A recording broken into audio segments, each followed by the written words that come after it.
ప్రభునందు ప్రియమైన దేవుని బిడ్డారా, ప్రభైన యేసు నామమున మీకు శుభములు. జీవముగల దేవుని కృపావర్షం మీపై సమృద్ధిగా కురియునుగాక. ఈ దినం అనగా ఫిబ్రవరి నెల 27వ తారీఖు 2026 శుక్రవారం హోలీ ట్రింటీ చర్చ్ మినిస్ట్రీస్ వారు అందించు అనుదినమన్న. ఈ దిన మన ధ్యానాంశం మొర్రలకు ఉత్తరమిచ్చే దేవుడు. మొర్రలకు ఉత్తరమిచ్చే దేవుడు. దేవుని వాక్యం చదువుకుందామండి. ఇర్మీయా గ్రంథం 33వ అధ్యాయం 3వ వచనం. నాకు మొర్ర పెట్టుము, నేను నీకు ఉత్తరం ఇచ్చేదను. నువ్వు గ్రహింపలేని గొప్ప సంగతులను, గూఢమైన సంగతులను నీకు తెలియజేస్తున్నని ఆ దేవుడైన యెహోవా జీవముగల దేవుడు తెలియజేస్తున్నాడు. దేవుడు తన పరిశుద్ధ వాక్యం దీవించును గాక. దేవుని బిడ్డలారా, ఈ ఉదయకాలంలో మీరు ఎలా ఉన్నారు? మీ ఆరోగ్యాలు ఎలా ఉన్నారు? మీ కుటుంబాలు అందరూ బాగున్నారు? మీకోసం మేము ప్రతిదినం కూడా ప్రార్థన చేస్తున్నాం. మీకు ఏదైనా ప్రార్థన అవసరమైనట్లయితే దయచేసి మాకు తెలియచేయండి.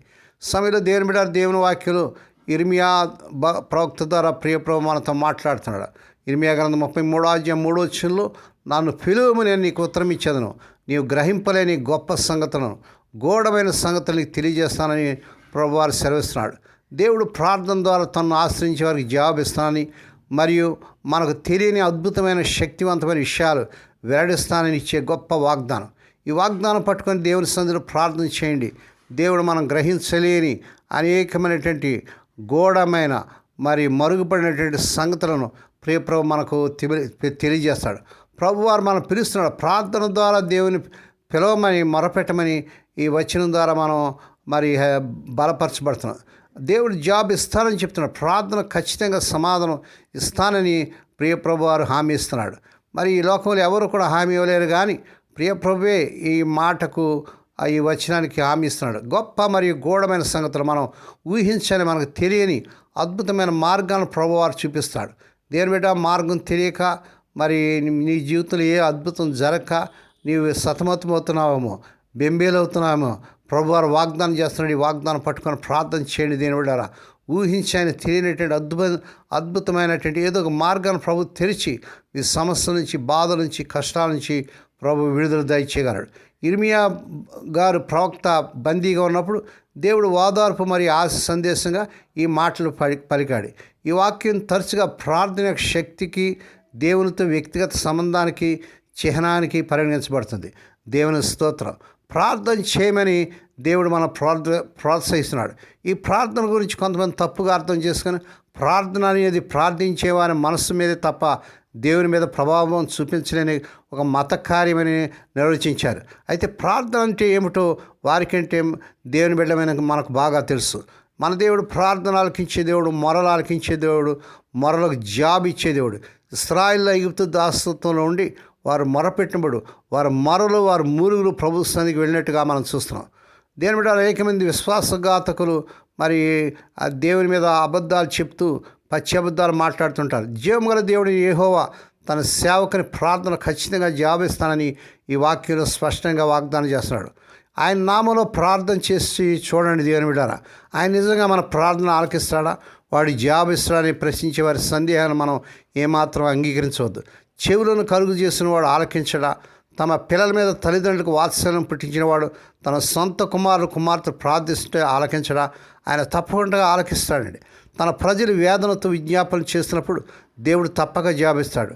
వారి నిమిత్తం అనగా మన నిమిత్తం దేవుడు అద్భుతాల ఆశ్చర్యకార్యాలు దాచి ఉంచాడు. మనకు కలిగి ఉన్న వాటిని వారు ఎప్పుడు చూడలేదు, వినలేదు, కళ్ళలోనైనా ఊహించలేదు. అలాంటి కార్యాలు ప్రభువారు మన కొరకు చేస్తాడు. అవసరమైన సమయాల్లో కొత్త ఆశీర్వాదాలను ఆయన సిద్ధం చేస్తాడు. తన ప్రజలను పోషించడానికి కావలసిన వస్తువుల కోసం ఆయన భూమిని, సముద్రాన్ని గాలిమి చేస్తాడు. తన ప్రజలు ఆపదలో ఉన్నప్పుడు వారికి సహాయం చేసే నిమిత్తం అవసరం అనుకుంటే పరలోకంలో దూతలు అందరినీ పంపిస్తాడు. మనం ఊహించినంత కృప మన చూపించి ఆయన మనల్ని ఆశ్చర్యపరుస్తాడు. దేవుని స్తోత్రం. ఇలా చేస్తాడో మనం ఎప్పుడు ఊహించలేదు అని మనం అనుకుంటాం. అయితే ఆయన మన దగ్గర నుండి కోరేదంతా కేవలం ప్రార్థన మాత్రమే, మొరలు మాత్రమే. అది ఆయన దగ్గర నుండి కోరే అతి చిన్న విషయం. కాబట్టి వెంటనే సంతోషంగా ఆయనకు మన ప్రార్థన సమర్పిద్దాం. ఈ వాగ్దానం పట్టుకొని మోకరించి ప్రార్థన చేయండి. దేవుడు తప్పకుండా మన ప్రార్థనకు జవాబు ఇచ్చి మనకు గొప్ప విడుదల దయచేయగలడు. దేవుడి మాటలు దీవించును గాక. ప్రార్థన చేసుకుందాం. పరిశుద్ధుడైన మా తండ్రి, ఈ పరిశుద్ధ నామను వందనాలు స్తోత్రాలు చెల్లించుకున్న నాయన. స్వదేశ విదేశం నుండి వర్తమానం వింటూ అనేకలకి వర్తమానం పంపిస్తూ ఈ పరిచయలో పాలు పంపులు పొందుతున్న మా ప్రియులందరూ దీవించండి.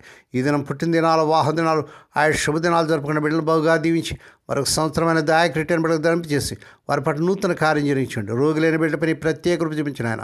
మరి తండ్రి హార్ట్ అటాక్స్తో, మరి హెడ్ ఏక్స్తో, టైఫాయిడ్స్తో, డెంగ్యూ ఫీవర్స్తో నాయన, మరి బ్రెయిన్ ట్యూమర్స్తో, ఇంకా ఆయా రకాల వ్యాధులతో, మరి ఇంటెన్సివ్ కేర్లు, సీరియస్ కండిషన్ల బిడ్డలు మీరు కనికరించి ఇప్పుడే కలవరి శిలువ రక్త ప్రభావాన్ని శిరస్సులో పాదంలో ప్రభావం చేస్తున్నాం నాయన. స్వస్థత, ఆరోగ్యం, విడుదల చేస్తున్నామని ప్రకటిస్తున్నాం నాయన.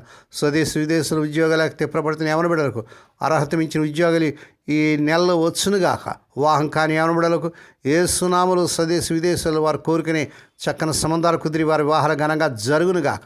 మా దేశాన్ని, మా దేశ ప్రజలు, ప్రపంచ దేశాన్ని, మా నాయకులను రక్షించుకోండి.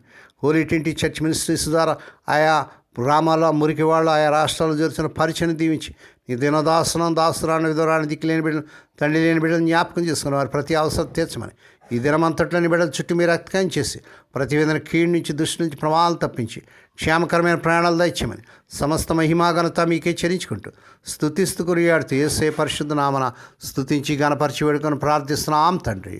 ఆమేన్. మన ప్రభువైన యేసు క్రీస్తు వారి కృప, తండ్రి అయిన దేవుని ప్రేమ, పరిశుద్ధాత్మ దేవుని కన్యను సహవాసము సదాకాలం మీకు తోడేండి నడిపించి బలపరచునుగాక. ఆమేన్.